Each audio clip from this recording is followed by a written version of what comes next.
புலி படம் இப்போ வந்து ரொம்ப சூப்பராக வந்துன்னு இருக்குது. நிறைய ஆடியன்ஸ் எல்லாம் இப்போ பண்ணிக்கிறாங்க. மார்னிங் 8:30 ஷோ சூப்பராக போயின்னு இருக்குது.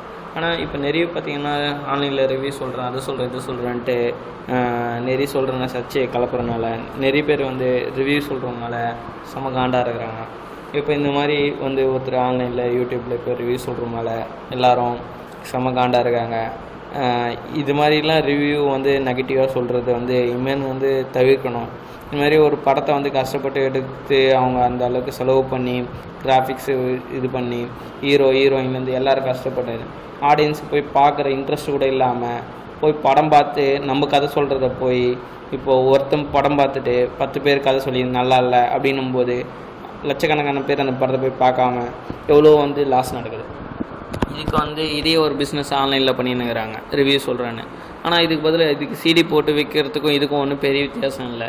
சிடி போட்டு படம் வந்து ஒரு 10 நாளுக்கு அப்புறம் ரிலீஸ் ஆகும். இப்போ வந்து ரிவ்யூன்னு பேரில் படம் பார்த்துட்டு 10 ஹவரில் 5 ஹவரில் இல்லை, அது கூட பரவாயில்ல.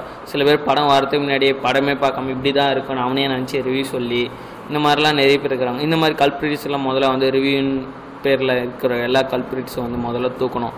இதுக்கு வந்து எல்லோரும் வந்து விஜய் ஃபேன்ஸ் இதுக்கெலாம் ஹெல்ப் பண்ணணும். இந்த மாதிரி நியூஸ் வந்து எங்கெங்கெல்லாம் ரிவ்யூஸ் சொல்கிறவங்க நெகட்டிவ் ரிவ்யூஸ் இருக்கோ அந்த இடத்துல நீங்கள் முடிஞ்ச அளவுக்கு அந்த யூடியூப்பில் பேன் பண்ணுறதுக்கான ஆப்ஷன் இருக்குது, அதை நீங்கள் யூஸ் பண்ணுங்கள். Okay Vijay fans,